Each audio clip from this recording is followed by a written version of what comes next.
شكون قتل الشاب حسني؟ واش الدولة الجزائرية بالمخابرات ديالها ولا الجماعة الإسلامية المسلحة الجية؟ زاد الشاب حسني في 1 فبراير 1968 بحي قنبيطة بمدينة وهران. بدا يغني الراي في سنة 1986. كان يموت على الكرة. لقب بملك الأغنية العاطفية ولعبها وتبعها، وكان يلعب مع واحد الفريق في القسم الثاني الجزائري، وكان الحلم ديالو يولي لاعب كبير. تاكلها في احد المباريات في الفك السفلي نتاعو. واحد النهار الغاولو يغني في واحد الريستورو، لان الشاب حسني الله يرحمه كان كل مره يلغاولو في عرس، مره يلغاولو في اسبوع، مره يلغاولو في ريستورو. بقى يغني في داك الريستورو. عجباتو واحد البنت كانت مريحه مع واحد المراه وواحد الراجل، بنت شابه زعرة زوينه. بقى يغني وغير حاضيها، غير يغني ويشوف فيها، وتا هي بقات تشوف فيه، تا هي عجبها وشافتو راه غير حاضيها، فهمت. كي كمل الغناء ديالو مشى يبدل كسوتو. من بعد واحد الساعه نتاع الغناء كي يبدل كسوتو رجل صوالحو، جا خارج يدبر عليها. ديك البنت ما لقاهاش، مشات بغى يموت. بقات فيه، بغى شي طريقه باش يجيب عليها النمره ولا شي طريقه باش يتواصل معاها. واحد النهار الغاولو لذاك الريستورو عاود تا كاين يغني. كي جا يغني راه يغني حتى تبان له ديك البنت داخله هي والمراه وواحد الراجل، نفس البنت اللي عجباتو المره اللي فاتت. قال هذه هي الفرصه، خصني نشوف كي ندير، نمشي نهضر معاها. حتى هي بقات تضحك، بينت له. المهم لقى الفرصه غير هو وياها، مشى عندها. كي مشى عندها قال لها ودي راك عجبتيني بغيت النمره ديالك.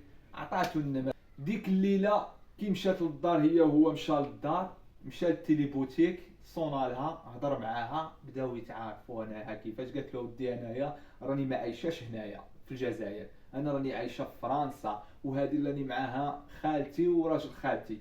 كنجي عندهم من نقنط، نجي عندهم هنايا للجزائر نفوج وكذا.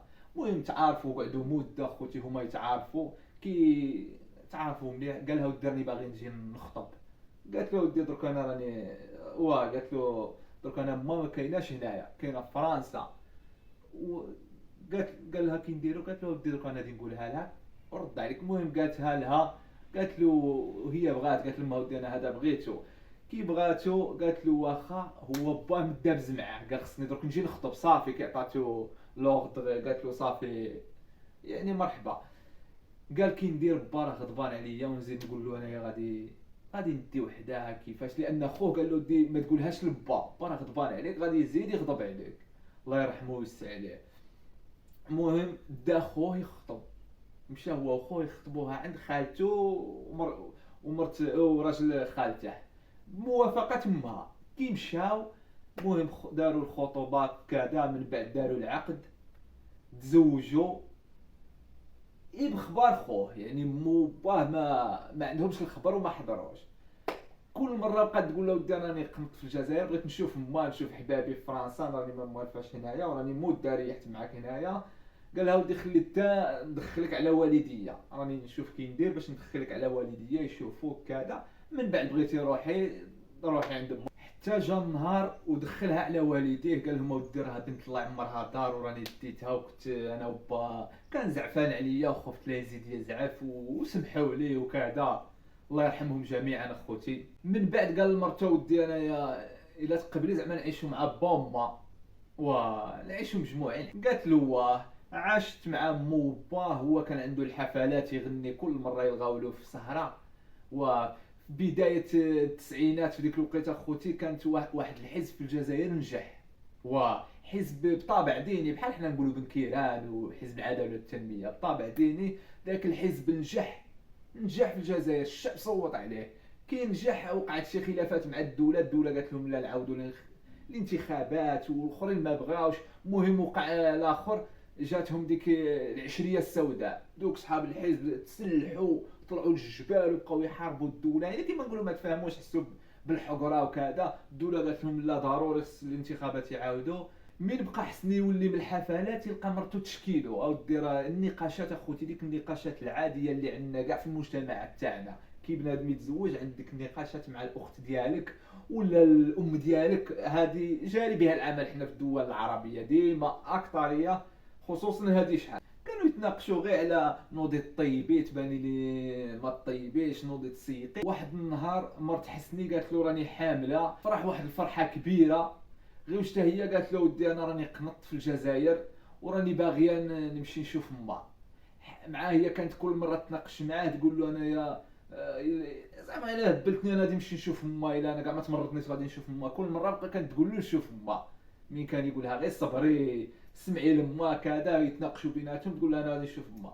قال لها انت كل مره تهديني بهذه نشوف ما نشوف ما كاين لا نشوف ما لا والو، ريحي هنايا. تناقشوا هو وياها، مشات لفرنسا. كي مشات لفرنسا قالت له نقعد غير شهرين، قعدت تما عام.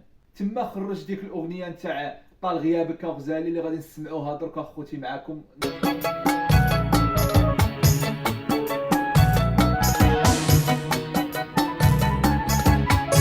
طال غيابك غزالي اكيد طولتي في الغربه، شدد الحقد الهاليه عليا وعلاش الغضبه.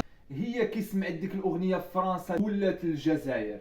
حسني الله يرحمه كانوا كل مره يصيفطوا له المعجبين البراوات حتى للدار، هو ما كانش عنده الوقت فين يقراهم، لان كل مره راه في استديو يسجل، راه يغني في شي حفله ولا في شي عرس. اللي كانت تقرا له هي الاخت نتاعو، كانت تقرا وتقول له ودي هذا واش قال له، راه قال له زيد كمل انت هو احسن مغني نتاع الراي.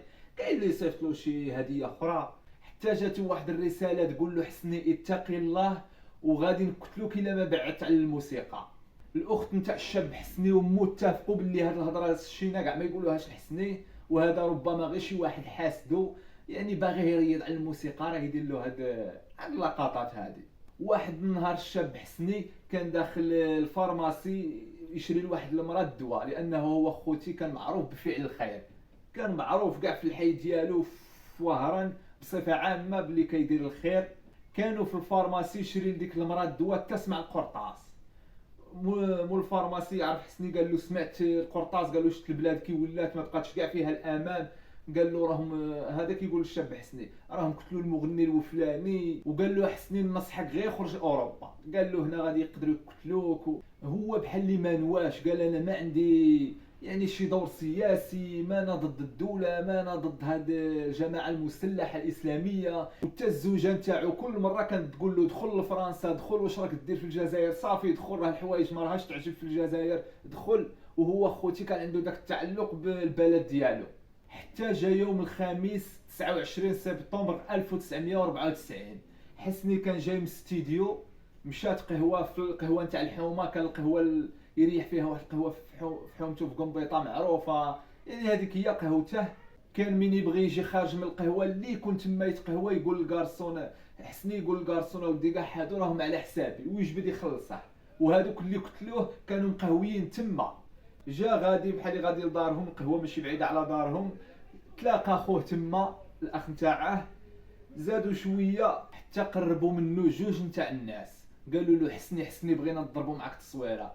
خوتي بحكم هو مغني مشهور عنده هذا الشيء عادي وجاري به العمل، فين ما مشى يتصوروا معاه. واحد عنقو بحال هكا دار روحو زعما باللي باغي يتصور معاه، والفرد يجبدو بحال هكا تيرا فيه الحلق، كي طاح تيرا فيه هنايا. وجات اللوطو طلعوا فيها وهربوا. دركا شكون قتل الشاب حسني؟ واحد الكاتب فرنسي سميتو باتريك فورسي، دار واحد اللقاء مع واحد الامير، الفو داروا في واحد الكتاب يقول باللي حنا اللي قتلنا الشاب حسني انا وفلان وفلان. هاد الامير ما عطا سميتو الحقيقيه، عطا غير سميه مستعاره، سما راسو كاكار. هاد كاكار كيقول باللي انايا امير تائب، وهو غير حارق في فرنسا، كيقول له باللي تبت بداك الشيء اللي كنا نديروه. قال له النهار اللي قررت الجماعه نيشان تصفي هاد الشاب حسني، قال له نهار دار الحفل في 1993 بمناسبة عيد الاستقلال في العاصمة الجزائر، وطلعت واحد الفتاة وقبلها الشاب حسني على طريقة المغنيين الفرنسيين. قال له تما قررنا نساليو معاه. يقول هاد كاكار بلي حنا ما كناش ناويين نقتلوك، وخوتي القصة ديالنا هنا كملت، وانا قلت لكم غير الرواية الرائجة الاقرب للحقيقة، هما اللي قتلوه كيفاش ربي اللي عالم بالحقيقة كاملة.